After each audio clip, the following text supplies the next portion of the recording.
Well, thank you so much, Chair, and thank you to the Minister as well for being here today. I appreciate you having some time with us. I am the proud representative of the 19 Wing in Comox, and I just wanted to have a bit of an opportunity to ask you about an article that came out not too long ago where the senior officer of the base, one of the senior officers, was telling some of the members that perhaps the only way that they could find housing is to work with the North Vancouver Island Habitat for Humanity. Now, I don't want to say anything negative about the senior officer. I think they were providing a real alternative in a situation that is profoundly hard. Housing in our riding is hard to find if it's a rental or to purchase. The costs have gone up dramatically. We know that our military families have to travel quite extensively. We also know that in our area, there's a long relationship between the Habitat for Humanity and the 19 Wing, who have spent many years volunteering their time to help build houses for other people. But we also have to acknowledge that there is just not enough military housing. And I noticed that we're not seeing a substantive support for that in these estimates.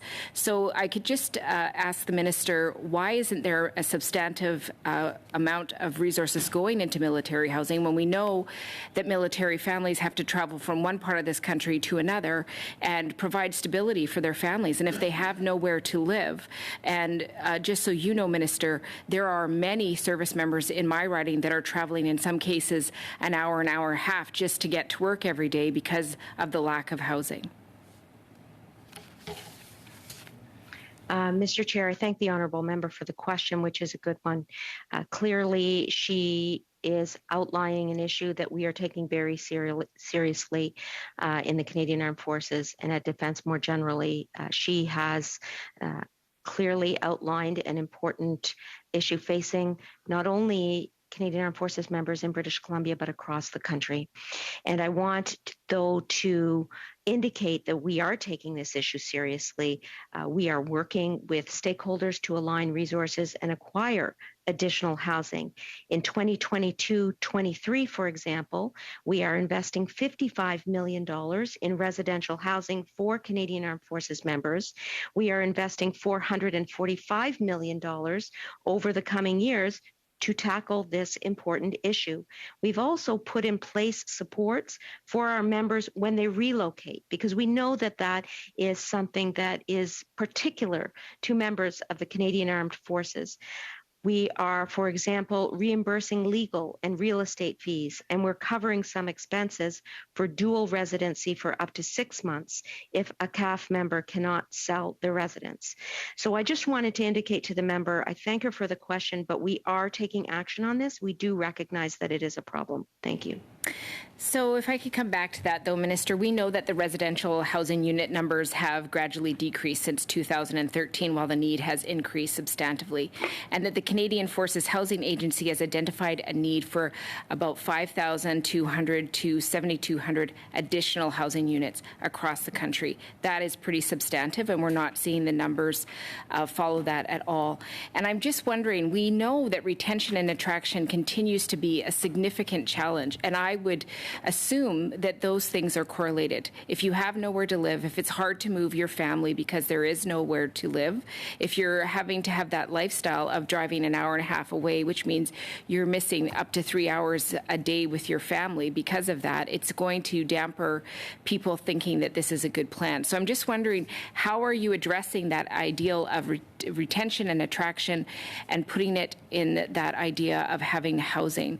I hear what you're saying about the numbers that you're throwing out, but what we're seeing again and again is it's not being built. We're not seeing the commitment to it being built, and that means that it's getting harder and harder for our military families. I think we ask enough of them.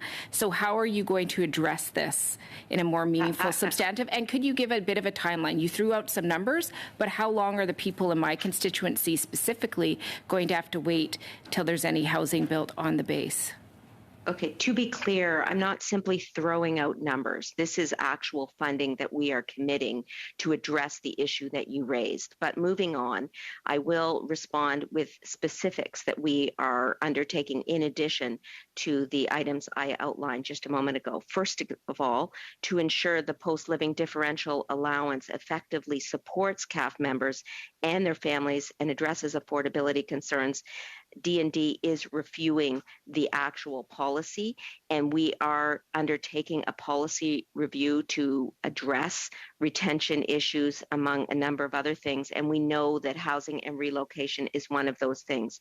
In addition, the funding that I mentioned in my previous answer will go towards, and this is what I believe the member was specifically asking, we're going to be using that funding to address renovation projects to ensure the existing 11,000 or so housing units are functional and suitable.